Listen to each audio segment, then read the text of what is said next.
Good morning friends, समित life मगर YouTube channel पे आप लोगों का स्वागत है। देखिए दोस्तों, आज के सेशन हम लोग करने वाले हैं आज का करंट अफेयर्स फ्रेंड्स। ये 7 मार्च 2025 का करंट। देखिए दोस्तों, फर्स्ट करंट हम लोग का है प्रित्जर पुरस्कार 2025 से किसे सम्मानित किया गया। प्रित्जर पुरस्कार 2025 से किसे सम्मानित किया गया दोस्तों? तो ये दोस्तों लियू जियाकुन को प्रित्जर पुरस्कार 2025 से सम्मानित किया गया है। चीन के लियू जियाकुन वास्तुकला के नोबेल के रूप में भी जाना जाने वाला प्रित्जर पुरस्कार दिया गया। लियू जियाकुन ने अपने करियर का अधिकांश समय अकादमिक इमारतों, संग्रहालयों और सार्वजनिक स्थानों को डिजाइन करने में बिताया है। उनकी वास्तुकला का उद्देश्य एक सुंदर, न्यायपूर्ण और सम्मानजनक रहने योग्य वातावरण का निर्माण करना है। लियू की फर्म जियाकुन आर्किटेक्ट्स ने चीन में 30 से अधिक परियोजनाएं पूरी की हैं। प्रित्जर वास्तुकला पुरस्कार एक अंतर्राष्ट्रीय पुरस्कार है जो हर साल एक जीवित वास्तुकला या वास्तुकार को दिया जाता है जिसका बनाया गया काम मानवता के लिए महत्वपूर्ण योगदान दर्शाता हो। विजेताओं को $1 लाख का अनुदान और एक कांस्य पदक मिलता है दोस्तों। नेक्स्ट देखिए, भारत में पहले हाइड्रोजन ट्रक का परीक्षण किसके द्वारा किया गया दोस्तों? भारत में पहले हाइड्रोजन ट्रक का परीक्षण किसके द्वारा किया गया? टाटा मोटर्स के द्वारा किया गया है। भारत में टाटा मोटर्स द्वारा हाइड्रोजन से चलने वाले भारी भरकम ट्रकों का परीक्षण शुरू किया गया है जो लंबी दूरी के माल परिवहन में उत्सर्जन को कम करने की दिशा में एक महत्वपूर्ण कदम है। इस परियोजना को राष्ट्रीय हरित हाइड्रोजन मिशन के तहत नवीन और नवीकरणीय ऊर्जा मंत्रालय द्वारा वित्त पोषित किया गया है। इस परियोजना का उद्देश्य वाणिज्यिक वाहनों के लिए स्वच्छ ईंधन विकल्प के रूप में हाइड्रोजन की व्यवहार्यता का आकलन करना है। परीक्षण नई दिल्ली में शुरू हुआ जिसमें मुंबई, पुणे, दिल्ली, एनसीआर, सूरत, वडोदरा, जमशेदपुर और कलिंग नगर सहित प्रमुख माल ढुलाई गलियारों पर चलने वाले 16 हाइड्रोजन संचालित ट्रक शामिल थे और परीक्षण 24 महीने तक चलने की उम्मीद है दोस्तों। नेक्स्ट देखिए, भारत की पहली एआई संचालित सौर विनिर्माण लाइन किस राज्य में लॉन्च की गई है दोस्तों? ये गुजरात में लॉन्च की गई। गुजरात में भारत की पहली एआई संचालित और विनिर्माण लाइन किस राज्य में लॉन्च की गई है? ये गुजरात में लॉन्च की गई है। भारत की पहली एआई संचालित और विनिर्माण लाइन गुजरात के कोसांबा में गोल्डी सोलर के सूरत प्लांट में लॉन्च की गई है। इसे केंद्रीय नवीन और नवीकरणीय ऊर्जा मंत्री प्रहलाद जोशी ने लॉन्च किया है। इसकी पहचान इसकी उत्पादन क्षमता 14 गीगावाट है। हाई स्पीड स्ट्रिंगर्स में एआई संचालित स्वचालन के कारण प्रति घंटे 10,000 सेल का उत्पादन किया जा सकता है। इसमें प्री लेमिनेशन सेक्शन में एक ऑटो ईवीएल लेइंग रोबोट है। इसमें उच्च गुणवत्ता वाले सौर मॉड्यूल की गारंटी के लिए एआई संचालित 3 डिस्प्ले ईएएल और विजुअल इंस्पेक्शन सिस्टम है। गोल्डी सोलर फोटोवोल्टिक मॉड्यूल बनाती है। और नेक्स्ट देखिए फ्रेंड्स, 4 मार्च को किस ऑस्ट्रेलियाई क्रिकेटर ने वनडे क्रिकेट से संन्यास की घोषणा की है? तो स्टीव स्मिथ ने घोषणा की है। 4 मार्च को किस ऑस्ट्रेलियाई क्रिकेटर ने वनडे क्रिकेट से संन्यास की घोषणा की है? तो स्टीव स्मिथ। 4 मार्च को ऑस्ट्रेलिया के अनुभवी बल्लेबाज स्टीव स्मिथ ने चैंपियंस ट्रॉफी 2025 के सेमीफाइनल में भारत से अपनी टीम की हार के बाद एक दिवसीय क्रिकेट से संन्यास की घोषणा की।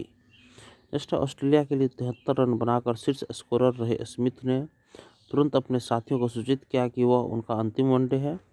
और हालांकि 35 वर्षीय स्मिथ अपने देश के लिए टेस्ट और T20 खेलना जारी रखेंगे। और स्मिथ ने ऑस्ट्रेलिया के लिए 170 वनडे मैचों में 12 शतकों सहित 58 रन बनाए हैं। और स्मिथ ने 2010 में वेस्ट इंडीज़ के खिलाफ लेग स्पिनिंग ऑलराउंडर के रूप में अंतर्राष्ट्रीय क्रिकेट में पदार्पण किया है। नेक्स्ट देखिए फ्रेंड्स, 19वीं वेल्थ रिपोर्ट 2025 के अनुसार भारत दुनिया में चौथा सबसे बड़ा वैश्विक धन केंद्र बनकर उभरा है। यह वेल्थ रिपोर्ट कौन जारी करता है दोस्तों?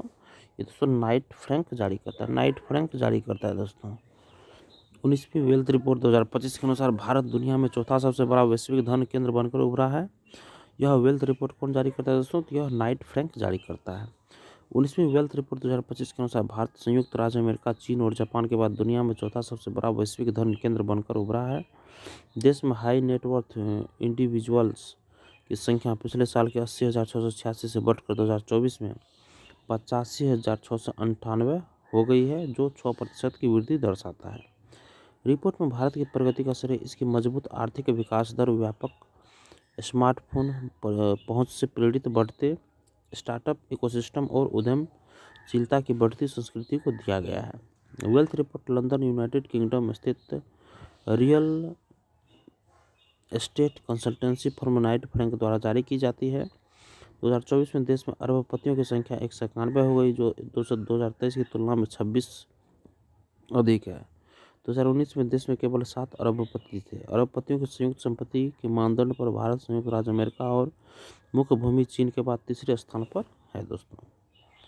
नेक्स्ट देखिए फ्रेंड्स, हाल ही में किसे ई मार्केट प्लेस GEM का CEO नियुक्त किया गया फ्रेंड्स। GEM का CEO किसे नियुक्त किया गया फ्रेंड्स? ये अजय भादु को नियुक्त किया गया फ्रेंड्स, अजय भादु जी को। ठीक है दोस्तों, अजय भादु को GEM का मुख्य कार्यकारी अधिकारी नियुक्त किया गया है। सार्वजनिक खरीद मंच GEM के CEO के रूप में नियुक्त होने से पहले वे वाणिज्य विभाग में अतिरिक्त सचिव हैं और उन्हें विभाग में अपनी मौजूदा जिम्मेदारियों के अलावा CEO की भूमिका भी मिली है। उन्हें अगस्त 2024 में अतिरिक्त सचिव के रूप में नियुक्त किया गया था। सरकारी ई मार्केट GEM 9 अगस्त 2016 को लॉन्च किया गया था। इसे केंद्र सरकार के सभी मंत्रालयों और विभागों द्वारा वस्तुओं और सेवाओं की ऑनलाइन खरीद के लिए लॉन्च किया गया था। नेक्स्ट देखिए फ्रेंड्स, गोविंद घाट से हेमकुंड साहिब जी रोपवे प्रोजेक्ट को केंद्र ने मंजूरी दे दी। यह किस राज्य में है दोस्तों? तो यह उत्तराखंड राज्य में स्थित है दोस्तों, उत्तराखंड। उत्तराखंड में सोनप्रयाग से केदारनाथ तक रोपवे परियोजना के विकास को कैबिनेट ने मंजूरी दी। उत्तराखंड में सोनप्रयाग से केदारनाथ तक 12.9 किलोमीटर रोपवे परियोजना के निर्माण को राष्ट्रीय रोपवे विकास कार्यक्रम पर्वतमाला परियोजना के तहत मंजूरी दी गई है। गोविंद घाट से हेमकुंड साहिब जी 12.4 किलोमीटर तक रोपवे परियोजना के विकास को भी दी मंजूरी। और प्रधानमंत्री श्री नरेंद्र मोदी की अध्यक्षता में आर्थिक मामलों की कैबिनेट समिति CCA ने यह मंजूरी दी। कुल 4081.28 करोड़ रुपए की पूंजी लागत वाली इस परियोजना को डिजाइन, निर्माण, वित्त, संचालन और हस्तांतरण DBFOT मोड पर विकसित किया जाएगा। और रोपवे को सार्वजनिक निजी भागीदारी में विकसित करने की योजना है और यह सबसे उन्नत ट्रैकेबल डिटेचेबल गोंडोला 3S तकनीक पर आधारित होगा और इसकी डिजाइन क्षमता प्रति घंटे प्रति दिशा 1800 यात्रियों PPHPD की होगी और यह प्रतिदिन 18,000 यात्रियों को ले जा सकेगा।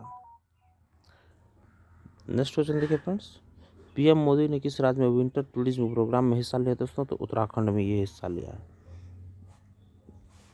PM मोदी ने किस राज्य में विंटर टूरिज्म प्रोग्राम में हिस्सा लिया है? ये उत्तराखंड में हिस्सा लिया है दोस्तों। प्रधानमंत्री नरेंद्र मोदी ने उत्तराखंड के हरसिल में एक ट्रैक और बाइक रैली को हरी झंडी दिखाने के बाद विंटर टूरिज्म कार्यक्रम में हिस्सा लिया।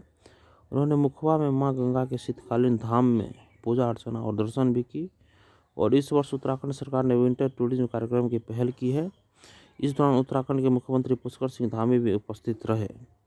उत्तराखंड के बॉर्डर के गाँव के पर्यटन का विकास होगा। इन गाँवों के लिए वाइब्रेंट विलेज योजना शुरू की गई है। होम स्टे बनाने वाले को मुद्रा लोन दिया जा रहा है। पहाड़ियों में इकोलॉग हट्स, कन्वेंशन सेंटर और हेलीपैड इंफ्रास्ट्रक्चर विकसित करने पर ध्यान केंद्रित करते हुए श्री मोदी ने कहा, टिम्बर सेन, महादेव, माना गाँव और जादव गाँव जैसे स्थानों में पर्यटन इंफ्रास्ट्रक्चर का नए सिरे से विकास किया जा रहा है। नेक्स्ट क्वेश्चन देखिए फ्रेंड्स, विविधता का अमृत महोत्सव के दूसरे संस्करण का उद्घाटन किसने किया है? तो द्रौपदी मुर्मू ने किया है। द्रौपदी मुर्मू ने किया है दोस्तों। विविधता का अमृत महोत्सव के दूसरे संस्करण का उद्घाटन किसने किया है? द्रौपदी मुर्मू ने किया है। 5 मार्च 2025 को राष्ट्रपति द्रौपदी मुर्मू ने राष्ट्रपति भवन में विविधता का अमृत महोत्सव के दूसरे संस्करण का उद्घाटन किया। यह आयोजन भारत की समृद्ध सांस्कृतिक विविधता और विरासत का एक महत्वपूर्ण उत्सव है जो भारत की जीवंत सांस्कृतिक गौरव और एकता की भावना को बढ़ावा देता है। इस आयोजन को पूर्वोत्तर, दक्षिणी, उत्तरी, पूर्वी, पश्चिमी और मध्य क्षेत्रों तक तथा केंद्र शासित प्रदेशों को समर्पित 7 अलग अलग संस्करणों में बांटा गया है। यह कार्यक्रम कर्नाटक, केरल, तमिलनाडु, तेलंगाना, आंध्र प्रदेश, लक्षद्वीप और पुदुचेरी की समृद्ध विरासत और जीवंत संस्कृतियों को प्रदर्शित करता है। और नेक्स्ट देखिए फ्रेंड्स, कौन सा देश वार्षिक सी ड्रैगन सैन्य अभ्यास की मेजबानी करता है? ये दोस्तों संयुक्त राज्य अमेरिका करता है दोस्तों। कौन सा देश वार्षिक सी ड्रैगन सैन्य अभ्यास की मेजबानी करता है? तो संयुक्त राज्य अमेरिका करता है। 5 देशों का नौसैनिक अभ्यास सी ड्रैगन 2025, जिसमें भारतीय नौसेना भी शामिल है, पश्चिमी प्रशांत महासागर में गुआम तट पर शुरू हुआ। और सी ड्रैगन अभ्यास 2025 की मेजबानी संयुक्त राज्य अमेरिका की नौसेना के 7वें बेड़े द्वारा की जा रही है और यह 4 से 19 मार्च 2025 तक आयोजित किया जाएगा।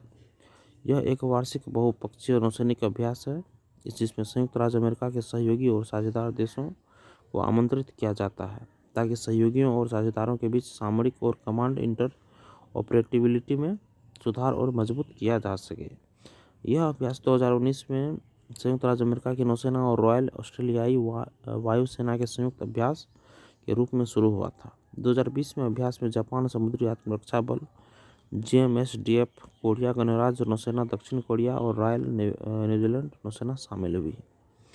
2021-22-23 में आयोजित अभ्यासों में 4 क्वाड सदस्य भारत, ऑस्ट्रेलिया, जापान और संयुक्त राज्य अमेरिका तथा रॉयल कनाडाई वायुसेना और कोरिया गणराज्य नौसेना ने भाग लिया है। दोस्तों नेक्स्ट क्वेश्चन देखिए फ्रेंड्स, भारत का पहला एकीकृत सक्रिय फार्मास्यूटिकल अवयव API ग्रीन हाइड्रोजन और 2G इथेनॉल कहाँ स्थापित किया जाएगा? दोस्तों ये हिमाचल प्रदेश में स्थापित किया जाएगा। दोस्तों हिमाचल प्रदेश में स्थापित किया जाएगा। देखिए दोस्तों, हिमाचल प्रदेश के सोलन जिले के बद्दी बरोटीवाला नालागढ़ क्षेत्र में active pharmaceutical ingredients API green hydrogen और 2G इथेनॉल के लिए भारत की पहली एकीकृत विनिर्माण सुविधा स्थापित की जाएगी।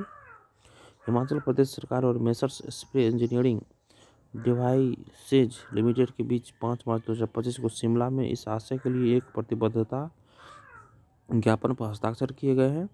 इस परियोजना का क्रियान्वयन messrs spray engineering devices limited द्वारा किया जा रहा है। हिमाचल प्रदेश के मुख्यमंत्री सुखविंदर सिंह सुक्खू की मौजूदगी में इस समझौते पर हस्ताक्षर किए गए।